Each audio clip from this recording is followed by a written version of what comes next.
Hi అండి. ఎలా ఉన్నారు? బాగున్నారా? బాగుండాలని కోరుకుంటున్నాను. నేను మీ లక్ష్మిని. యాక్చువల్‌గా స్కూల్లో పిల్లలకి స్నాక్స్ కోసమైతే బయటికి వెళ్ళాననమాట. బయటికి వెళ్ళి వచ్చేసరికి అయితే ఇంకా ఫుల్లు ఎండ అయితే విపరీతంగా ఏస్తుంది. పొద్దున్నే చలి, సాయంత్రం చలి ఉంటుంది. మధ్యలో ఎండేస్తుంది బాగా. సో, బాగా చికాకు అనిపోయింది. చిన్న చిన్న పనులైతే చూసుకుని ఇంక ఇంటికైతే వచ్చేసేసి కొంచెం ఫ్రెష్ అయ్యి, సరే వీడియోస్ అయితే అన్నీ మిస్ అయిపోతున్నాయి. చలి వల్ల పొద్దున్నే వెళ్ళలేకపోతున్నాను, సాయంత్రం వెళ్ళలేకపోతున్నాను. ఏదైనా ఈ స్కూల్లో ఆయమ్మని, మామని చూసుకోమని చెప్పేసి నేను మధ్యాహ్నం టైంలోనే ఒక 1 అవర్ అయితే ఇటో ఒకటి వెళ్ళాల్సి వస్తుంది. సో, ఫైనల్‌గా ఇంటికి వెళ్ళి కొంచెం ఫ్రెష్ అయ్యి ఇంకా చిన్న నియర్ బై సరౌండింగ్స్‌లో 1 ఆర్ 2 కిలోమీటర్స్ సరౌండింగ్స్‌లో జస్ట్ ఒక వీధిలోకి అయితే అటు ఇటు తిరుగుతా. నా వీడియోకి సంబంధించిన ఏమైనా క్లిప్స్ తిరుగుతాయా లేదో అనుకుంటా అయితే స్లోగా తిరుగుతూ ఉన్నాను అనమాట.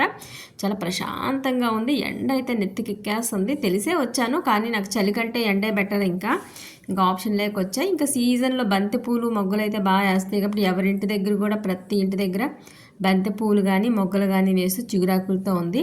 చూసారు కదా, పల్లెటూరులో కట్టెల పొయ్యి మీద నీళ్లు ఎప్పుడూ కుండతో అలా కాగుతూనే ఉంటాయి అనమాట. వచ్చిన వాళ్ళు వచ్చినట్టు తోడుకుంటారు, మన దాంట్లో నీళ్లు పోస్తూ ఉంటారు, కాగుతూ ఉంటాయి, పోసుకుంటూ ఉంటారు.